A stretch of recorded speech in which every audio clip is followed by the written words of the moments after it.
علی بھائی، آج کا پہلا سوال ہے۔ ہمارے ہاں عموماً میت کو قبر میں دفنانے کے بعد اس کی قبر پر پانی یا گلاب کے عطر کا چھڑکاؤ کیا جاتا ہے، پھر گلاب کے پھولوں کی پتیاں بھی ڈالی جاتی ہیں، اور اگر قبر کسی بزرگ کی ہو تو اس پر چادر وغیرہ ڈالی جاتی ہے۔ اسی طرح قبر میں عہد نامہ رکھنا کہاں تک درست ہے؟ دیکھیں جی، جو جنازے سے متعلق جتنی چیزیں ہیں، خصوصاً میت کو جو دفنانے کے ساتھ ریلیٹڈ ہیں، اس میں اکثر جو ہمارے معاشرے کے اندر، سب کانٹیننٹ کے اندر رسومات ہیں، یہ بدعات ہیں۔ کچھ چیزیں سنت بھی ہیں لیکن زیادہ تر بدعات ہیں۔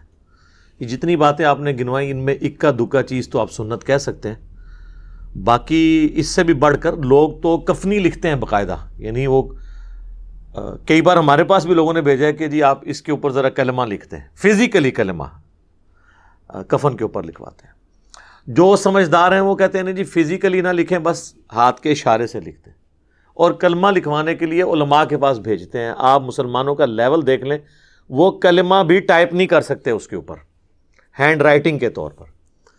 اسی طریقے سے بعض لوگ حج اور عمرے کے لیے جب مکہ شریف جاتے ہیں، وہاں سے زمزم کے اندر بھگو کے لے آتے ہیں کفن کو۔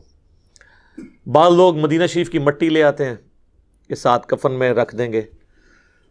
عہد نامہ بعض لوگ، اب وہ عہد نامہ تو خود ہی کوئی ثابت نہیں ہے، اس کو رکھتے ہیں قبر کے اندر اور کہتے ہیں اس کی برکت سے کچھ ہو جائے گا۔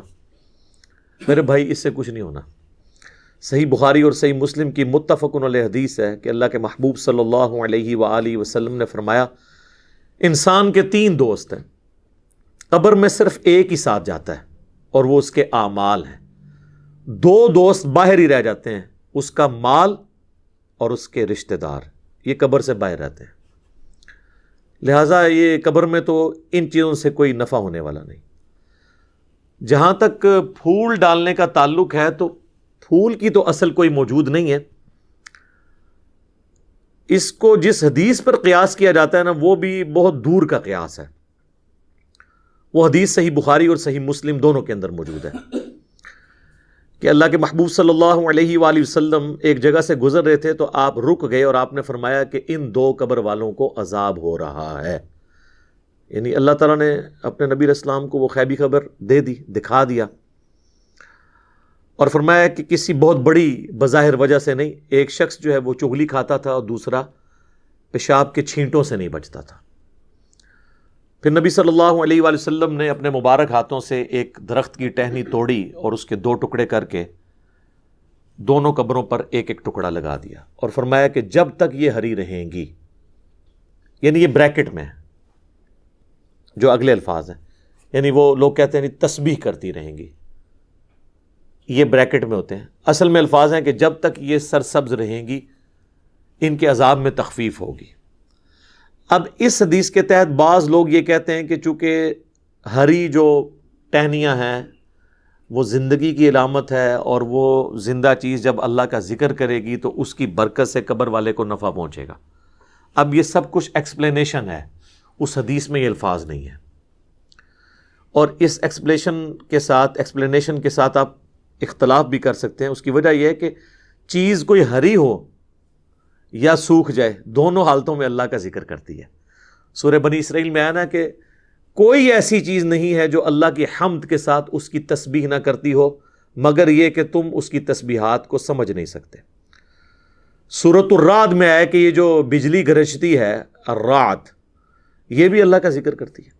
صحیح بخاری کے اندر موجود ہے، حضرت عبداللہ ابن مسعود کہتے ہیں کہ بعض اوقات ہم اللہ کے محبوب صلی اللہ علیہ وآلہ وسلم کے ساتھ کھانا کھا رہے ہوتے تھے تو وہ جو لقمہ ہم اٹھاتے تھے، ہم اس کی تسبیح کی آواز بھی سنتے تھے، یعنی حضور علیہ السلام کی موجودگی کی برکت سے یہ معجزہ عام لوگوں پہ بھی ظاہر ہو جاتا تھا، وہ اسے آبزرو کر لیتے تھے۔ تو کوئی خشک چیز ہو یا کوئی تر ہو، ہر چیز اللہ کا ذکر کرتی ہے۔ بعض محدثین کا یہ موقف ہے کہ یہ حضور کے ہاتھوں کی برکت ہے کہ آپ علیہ السلام نے اپنے مبارک ہاتھوں سے وہ ٹہنیاں لگائیں اور اس کی وجہ سے ان کے عذاب میں تخفیف ہو رہی ہے، تو یہ بات زیادہ وزنی لگتی ہے۔ بہرحال اس سے اصل ثابت ہو گئی کہ آپ ٹہنی لگا سکتے ہیں۔ پھول ڈالنا یہ تو فضول خرچی ہے، کیونکہ وہ تو آپ نے خرید کے ڈالنے ہیں، اور پھر آپ کے وہ کام بھی نہیں آنا ہے. ٹہنی تو پھر بھی جو آپ تشریح کرتے ہیں کہ جب تک ہری رہیں گی وہ تو ہری رہیں گی, پھول تو کچھ عرصے کے بعد ویسے ہی خشک ہو جانے ہیں, آپ کا مقصد پورا نہیں ہوگا, تو ٹہنی ہی لگائیں, اتنی دور کا قیاس نہ کریں. اور پھر پھولوں میں ایک رسپیکٹ والا معاملہ بھی آ جاتا ہے, اور اسلام میں قبروں کی یہ والی رسپیکٹ نہیں ہے کہ لوگ جو ہے وہ اس کی اس قسم کی رسپیکٹ کریں. ویسے تو ہر مسلمان کی قبر کی رسپیکٹ ہے, صحیح مسلم میں حدیث ہے کہ کوئی کسی مسلمان کی قبر پہ بیٹھے اس سے بہتر ہے کہ انگاروں پہ بیٹھ جائے. یعنی قبر کی آپ توہین نہیں کر سکتے, وہ اپنی جگہ ہے, لیکن اس طرح کی رسپیکٹ بھی نہیں کر سکتے کہ معاملات اتنے آگے چلے جائیں. اور عموماً جو قبروں کے اوپر چادریں چڑھائی جاتی ہیں یا یہ پھول ڈالے جاتے ہیں وہ اس قسم کی رسپیکٹ ہے. اور اس طرح کی رسپیکٹ تو نبی علیہ السلام نے اپنی قبر کے بارے میں فرمایا, مسند احمد میں حدیث ہے, اللہم لا تجعل قبری وثنا یعبد, اے اللہ میری قبر کو ایسا بت نہ بننے دینا کہ لوگ اس کی پرستش شروع کر دیں. بخاری مسلم دونوں میں حدیث ہے. اما عائشہ کہتی ہیں کہ نبی علیہ السلام کی بیماری کے دن چل رہے تھے, آخری وقت آپ کا قریب تھا, اور آپ بار بار اپنے چہرے مبارک سے چادر ہٹاتے تھے تکلیف کی وجہ سے, اور کہتے تھے لعن اللہ الیہود والنصارى اتخذوا قبور انبیائہم مساجدا, اللہ کی لعنت ہو یہود و نصارہ پر, انہوں نے اپنے نبیوں کی قبروں کو سجدہ گاہ بنا لیا تھا. اور اما عائشہ کہتی ہیں حضور یہ اس لیے بات کر رہے تھے کہ آپ ہمیں ڈرا رہے تھے کہ آپ کی قبر کے ساتھ یہ کچھ نہ کیا جائے. اور آگے اما عائشہ کے الفاظ ہیں بخاری مسلم میں کہ اگر ہمیں یہ خطرہ نہ ہوتا کہ لوگ رسول اللہ کی قبر پہ سجدے شروع کر دیں گے تو ہم بھی زائرین کی زیارت کے لیے اس قبر مبارک کو اوپن چھوڑ دیتے, لیکن ہم ڈر رہے تھے. تو اس طرح کی رسپیکٹ نہ ہو کہ جس میں معاملات بہت آگے چلے جائیں. باقی یہ درست ہے کہ آپ ٹہنی لگا سکتے ہیں, اور یہ سنت مبارکہ ہے, اور حضور کی میں تو سمجھتا ہوں ہاتھوں کی برکت ہے. اس کو سپورٹیو حدیث بھی ہے بخاری اور مسلم دونوں میں. ایک حبشی عورت تھی جو مسجد نبوی کی صفائی کرتی تھی, اچانک فوت ہو گئی. صحابہ کرام نے رات کے وقت جنازہ پڑھ کے اسے دفنا دیا. نبی علیہ السلام نے کچھ دنوں کے بعد پوچھا کہ وہ عورت کدھر ہے, تو بتایا گیا یا رسول اللہ وہ تو فوت ہو گئی تھی. آپ نے فرمایا تم نے مجھے کیوں نہیں بتایا, میں بھی اس کا جنازہ پڑھتا. پھر آپ نے فرمایا مجھے اس کی قبر پہ لے جاؤ. حضور علیہ السلام قبر پہ لے گئے. حضور علیہ السلام کو صحابہ تو سمجھ رہے تھے کہ یہ تو عام سی عورت ہے, اس کی کیا امپورٹنس ہوگی, لیکن حضور علیہ السلام کے لیے تو جو دین کی خدمت کرنے والے لوگ ہیں ان کی امپورٹنس زیادہ ہے, چاہے وہ کچھ بھی ہوں دنیاوی سٹیٹس کے اعتبار سے. پھر نبی علیہ السلام نے اس کی قبر پہ جا کے جنازہ پڑھا, اور جب آپ واپس پلٹے تو یہ حدیث بخاری مسلم دونوں میں, مسلم کے آگے الفاظ ہیں, آپ نے فرمایا یہ قبریں اندھیروں میں ڈوبی ہوئی تھی, اللہ نے میرے جنازہ پڑھنے کی برکت سے انہیں نور سے بھر دیا ہے. تو اس سے یہ بھی پتہ چلا کہ وہ کافروں کی قبریں نہیں تھیں, کیونکہ کافر کو مرنے کے بعد نفع نہیں قبر میں پہنچ سکتا, مسلمانوں کی قبریں تھیں. اب میں صحابہ نہیں کہتا, آپ لوگ گستاخی کا فتویٰ لگا دیں گے. اس زمانے کے جو بریلوی دیوبندی اہل حدیث ہوتے تھے ان کی قبریں تھیں. اب یہی مجھے کہنا پڑے گا مجبوراً, ٹھیک ہے, حضور کے زمانے کے. تو آپ علیہ السلام کی دعا کی برکت سے یہ معاملہ اس طرح کا ہو گیا. تو یہ ٹھیک ہے, آپ قبر پہ جا کے بھی جنازہ پڑھیں. اور دیکھیں آٹومیٹکلی اللہ تعالیٰ نے میت کو نفع پہنچانے کے لیے یہ پھولوں والا کام کرنے کی ضرورت نہیں, کئی اور طریقے رکھ دیے ہیں. صحیح بخاری اور مسلم دونوں میں حدیث موجود ہے کہ ایک مسلمان کے دوسرے مسلمان پہ 5 حق ہیں, 5 حقوق ہیں. ان میں سے ایک یہ ہے کہ جب وہ مر جائے تو اس کا جنازہ پڑھے. تو جنازہ پڑھے گا تو اس کے لیے دعا کرے گا اس میں, تو وہ نفع اسے پہنچے گا. تو پھول ڈال کے ضرور نفع پہنچانا ہے. پھر سنن ابی داؤد میں حدیث ہے جب اپنے بھائی کو دفنا چکو تو اس کی قبر پر کھڑے ہو کر دعا کرو, قبر کے اندر جو سوالات ہیں ان کے جوابات میں استقامت کے لیے, یہ بھی اس کے لیے نفع ہے. پھر اس کے بعد بھی جب آپ کبھی قبر پہ جائیں تو صحیح مسلم میں موجود ہے آپ نے قبرستان والوں کے لیے دعا کرنی ہے, السلام علیکم اہل الدیار من المؤمنین والمسلمین وَإِنَّا إِن شَاءَ اللَّهُ بِكُمْ لَلَاحِقُونَ نَسْأَلُ اللَّهَ لَنَا وَلَكُمُ الْعَافِيَةَ.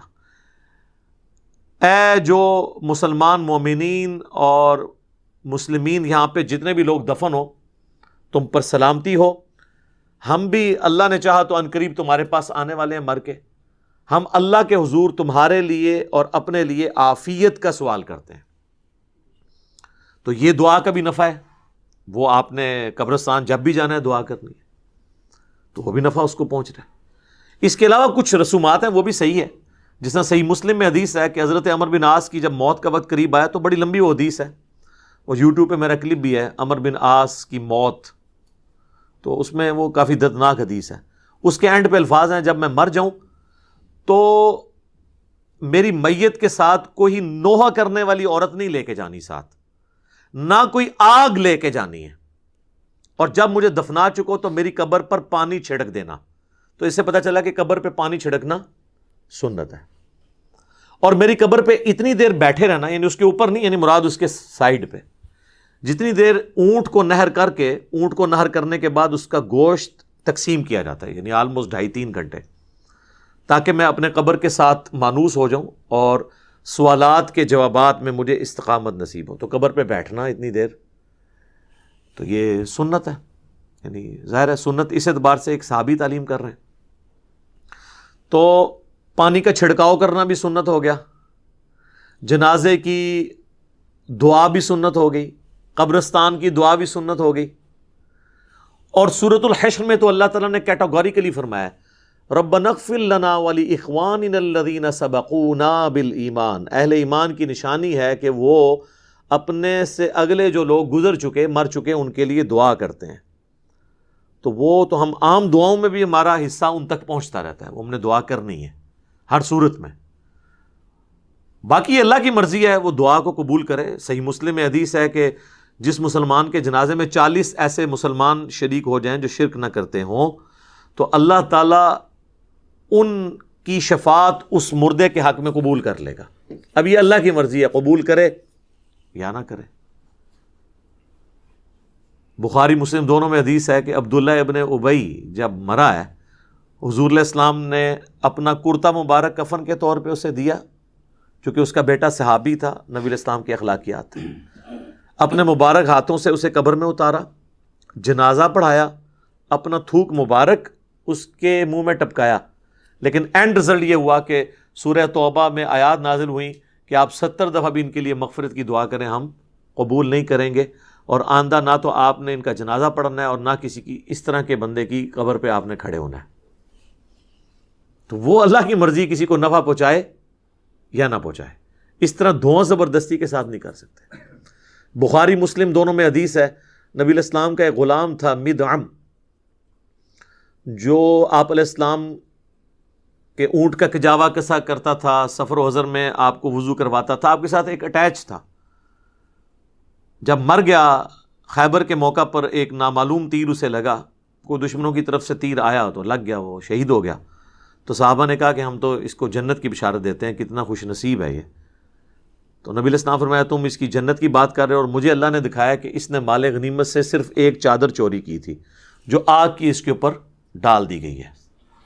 اب دیکھیں، یعنی اس سے آپ کو پتہ چل گیا صحابہ کرام کو وہ چادر نظر نہیں آئی، تو آپ کے بابوں کو کسی کی آخرت کیسے پتہ چل سکتی ہے؟ کشف القبور اور وہ پتہ نہیں کیا کیا کلیم کرتے ہیں۔ تو حدیث کے الفاظ ہیں، بعض اصحاب نے اگر کوئی ایک رسی بھی یہ سمجھ کے اٹھائی تھی کہ اس کی تو مال غنیمت میں اتنی ورث نہیں ہے، وہ اپنے گھر میں گئے اور واپس لا کے وہ مال غنیمت میں جمع کی کہ کہیں یہ رسی نہ آگ کی بن کے ہمارے اوپر آ جائے۔ تو اس سے اندازہ کریں کہ نبی علیہ السلام کی صحبت میں رہنے والے اگر کسی شخص سے بھی کوئی معاملہ مس ہینڈل ہوا ہے تو اللہ تعالیٰ نے تو اس کا لحاظ نہیں کیا۔ آپ لاکھ کہتے رہیں جو کچھ بھی ہیں تیرے محبوب کی امت سے ہیں، جو محبوب کے ساتھ ڈائریکٹ اٹیچ تھے نا، ان کو بھی اپنے کیے ہوئے اعمال کا انجام بھگتنا پڑا ہے۔ باقی اللہ کی مرضی، کسی کے حق میں دعا قبول کر لے تو وہ اس قسم کی جو رسومات ہیں، وہ دعاؤں کی شکل میں جتنے معاملات ہیں وہ تو ٹھیک ہیں۔ اس طرح قبر کے اوپر چادر ڈالتے ہیں تو یہ تو کوئی ثابت نہیں ہے۔ صحیح مسلم میں حدیث ہے کہ نبی علیہ السلام کی قبر میں سرخ رنگ کی چادر بچھائی گئی تھی، آپ کے جسم مبارک اور مٹی کے درمیان، تاکہ یعنی وہ مٹی نہ لگے جسم مبارک اور کفن کو۔ تو وہ یہ جو انہوں نے ایک عقیدہ گھڑا ہوا ہے نا المحنت کے اندر، دیوبندیوں نے، بریلوی بھی مانتے ہیں کہ وہ حصہ زمین جو حضور کے ساتھ ٹچ کیے ہوئے ہے، سر کوئی حصہ زمین ٹچ نہیں کیا، وہ بیچ میں سرخ چادر ہے اور اس کے بعد کفن بھی ہے۔ تو آندہ وہ کہا کریں کہ وہ سرخ چادر اور وہ سفید کفن جو حضور کے ساتھ ٹچ ہوا ہے، اس کے بارے میں بھی کچھ چیز بنائیں آپ۔ ہم تو انجینئرنگ کریں گے، میں اس پہ بھی ایک ڈیٹیل ویڈیو بناؤں گا کچھ عرصہ صبر کرنے کے بعد انشاءاللہ تعالی، جب انہیں دیا ہوا جو ایک اللہ کی طرف سے ایک سمجھ لیں زخم خشک ہونے لگے گا تو پھر دوبارہ سے ہم انشاءاللہ تعالی ان کے بزرگوں کے عقائد کی انجینئرنگ کریں گے قرآن و سنت کی روشنی میں. تو قبر کے اندر آپ چٹائی بچھا سکتے ہیں، یعنی اس کو میت کو مٹی سے بچانے کے لیے بالکل درست ہے. اور قبر کے اوپر پانی چھڑکنا مٹی کے بعد ڈالنے کے بعد یہ بالکل درست ہے. اور میرا خیال نہیں ہے کہ اس میں آپ کو کوئی عطر وغیرہ کی بوتل ضائع کرنے کی ضرورت ہے، اس لیول پہ جانے کی ضرورت نہیں ہے. پھولوں کا جہاں تک معاملہ ہے وہ تو کوئی اس طریقے سے ثابت نہیں ہے. اب وہ جس طریقے سے قیاس کر رہے ہیں تو وہ پھر قیاس ملٹی پلائی ہوتا جائے گا، اور مجھے اس کی کوئی لاجک سمجھ نہیں آتی، کیونکہ اس میں فضول خرچی والا عنصر بھی اور قبر کی ایک ضرورت سے زیادہ تعظیم والا معاملہ بھی آ جاتا ہے جو اس میں فٹ ان نہیں بیٹھتا. خصوصاً ہمارے معاشرے کے اندر تو آپ کو پتہ ہے کہ یعنی 10 چیزیں ہوتی ہیں تو ایک بندہ آ کے صفر لگا کے اسے 100 بناتا ہے، ایک اور آ کے اسے 1000 بناتا ہے، اور ایک نہ ختم ہونے والا ایک سلسلہ شروع ہو جاتا ہے. یہاں ہم یہ رسک نہیں لے سکتے کہ لوگوں کو اپنے اپنے معاملات کرنے کی اجازت دیں. یہاں تو لوگ قبروں پہ اذانیں دے رہے ہیں.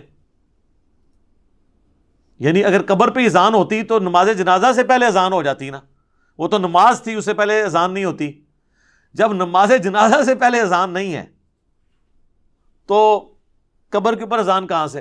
پھر میت کے ساتھ جاتے ہوئے وہ لا الہ الا اللہ اونچی آواز میں پڑھتے ہیں. آپ اگر کہہ دیں کہ یہ ثابت کیوں کہتے ہیں، آپ کلمے کو نہیں مانتے. ٹھیک ہے، آپ دیکھیں کہ کس کس قسم کی چیزیں ساتھ جوڑی ہوئی ہیں. بھئی اگر اسی چیز کے طریقے سے چیزوں کو منوانا ہے تو پھر کل کو ہم کہیں گے کہ آپ جنازے کی اذان اور عید کی اذان شروع کریں تو یہ کہیں گے نبی الاسلام نے نہیں دی ہے، ثابت نہیں ہے. تو آپ کہیں پھر ہم ان کو پھر یہ کہیں گے کہ پھر آپ تو اذان کو ہی نہیں مانتے. تو یہ کیا کہیں گے کہ ہم مانتے ہیں لیکن جدھر ہے وہاں مانتے ہیں نا. تو سر ہم بھی وہیں پہ اذان مانتے ہیں جہاں پہ ہے.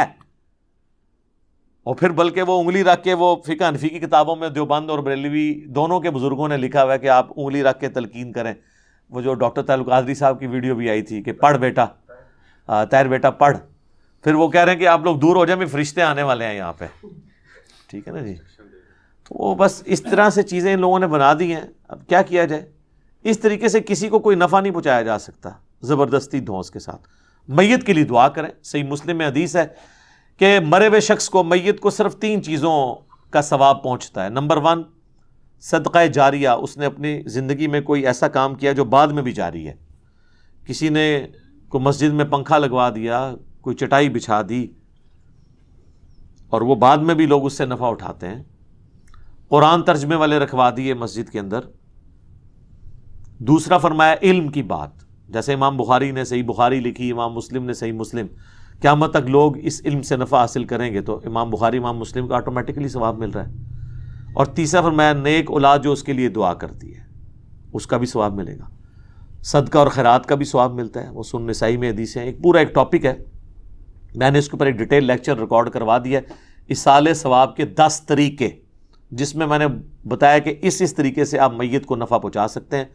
اس میں میرے بھائی یہ پھولوں والا معاملہ کہیں پہ نہیں آتا. اس کے ساتھ جتنی جڑی ہوئی چیزیں وہ جان بوجھ کے میں ڈسکس کر دیتا ہوں تاکہ معاشرے کے اندر جو بدعات ہے نا وہ کلیریفائی ہو جائے. ادروائز تو جس کا جو دل کرتا ہے نا وہ اس کے ساتھ. ابھی تو بلکہ ایک اگلی بدعت بھی شروع ہو چکی ہے. آپ تو میت گھر میں رکھی ہوتی ہے نا، وہاں پہ بھی لوگ اس کے گرد دائرہ بنا کے تو کلمہ پڑھنا شروع کر دیتے ہیں. اور بعض اوقات اس شخص کی میت کے اوپر کلمہ اور قرآن پڑھ رہے ہوتے ہیں جس نے پوری زندگی قرآن کھول کے خود نہیں دیکھا ہوتا. تو اللہ تعالیٰ کو آپ کے اس قرآن پڑھنے سے کیا انٹرسٹ ہوگا جس شخص نے اپنی زندگی میں قرآن کو سیریس نہیں لیا. باقی دعا کریں، اللہ سے امید رکھیں، حسن ظن رکھیں کہ اللہ تعالیٰ اس کے لیے کوئی عافیت والا معاملہ فرمائے گا.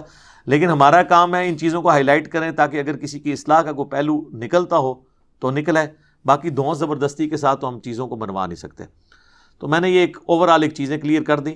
تو اس کا اینڈ رزلٹ کنکلوژن یہ ہے کہ پھول ڈالنا ثابت نہیں ہے، ٹہنی لگانا ثابت ہے، پانی کا چھڑکاؤ کرنا ثابت ہے قبر کے اوپر، اور قبر پہ کھڑے ہو کے دعا کرنا ثابت ہے، قبرستان جاتے ہوئے دعا کرنا ثابت ہے. تو یہ وہ ساری چیزیں ہیں جو میت کو نفع پہنچانے کے لیے، کیونکہ اینڈ رزلٹ لوگ یہ سمجھتے ہیں کہ ہم نے اس پھول کے ذریعے اس کو نفع پہنچانا ہے. تو وہ پھر جس طریقے سے نفع بتایا گیا اسی طریقے سے آپ نے پہنچانا ہوگا. ٹھیک ہو گیا جی؟ جزاکم اللہ خیر.